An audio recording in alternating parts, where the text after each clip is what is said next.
కేవలం 7,999K up to 10 kgs వరకు బరువు తగ్గి అధిక బరువు నుంచి వచ్చే ప్రధాన సమస్యలను దూరం చేసుకోండి. యాక్షన్ అంటే ఇంతకాలం హీరోస్దే. హీరోయిన్స్ యాక్షన్లోకి దిగితే హీరోస్కి ఏమాత్రం తక్కువ కాదు. పర్ఫెక్షన్తో ఇరగదీస్తారు.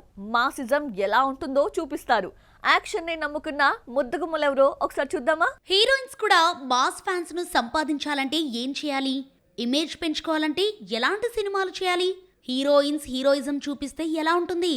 వీటన్నింటికి ఓ నలుగురు హీరోయిన్స్ సమంత, రష్మిక, సంయుక్త మీనన్, నయనతార సమాధానం చెబుతున్నారు. శామ్ ఈ మధ్య యాక్షన్ ని నమ్ముకుంటోంది. యశోదాలో యాక్షన్ సీన్స్ మొదలు the family man, citadel, latest గా రక్త బ్రహ్మాండ అన్ని యాక్షన్ వెబ్ సిరీస్లే. సమంత యాక్షన్ హీరోయిన్ గా మారింది. నటిస్తూ సొంతంగా నిర్మిస్తున్న మా ఇంటి బంగారంలో కూడా యాక్షన్ నే కంటిన్యూ చేసింది. చీర కట్టుకుని హోమ్లీగా కనిపిస్తూనే యాక్షన్ ఇరగదీసింది. హీరోలకు ఏమాత్రం తగ్గకుండా ఫైటింగ్ చేసిందంటూ ప్రశంసలు అందుకుంటోంది. రష్మిక ఫస్ట్ టైం నటిస్తున్న లేడీ ఓరియంటెడ్ మూవీ మైసాలో యాక్షన్ సీన్స్ కోసం రోజుకు 8 గంటలు కసరత్తులు చేసింది రష్మిక. తనలోని మాస్ హీరో ఎలా ఉంటాడో చూపిస్తానంటోంది. మరోవైపు తెలుగులో రణబాలిలో విజయ్ దేవరకొండతో నటిస్తోంది. హిందీ మూవీ కాక్టైల్ 2 జూన్ 19న రిలీజ్ అవుతోంది. సంయుక్త మీనన్ కూడా లేడీ ఓరియంటెడ్ జానర్ లోకి ఎంట్రీ ఇచ్చింది.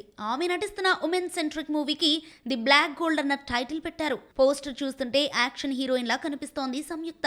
అఖండ 2లో యాక్షన్ ఎపిసోడ్ లో నటించిన సంయుక్త ది బ్లాక్ గోల్డ్ లో out and out action heroine లా కనిపిస్తోంది.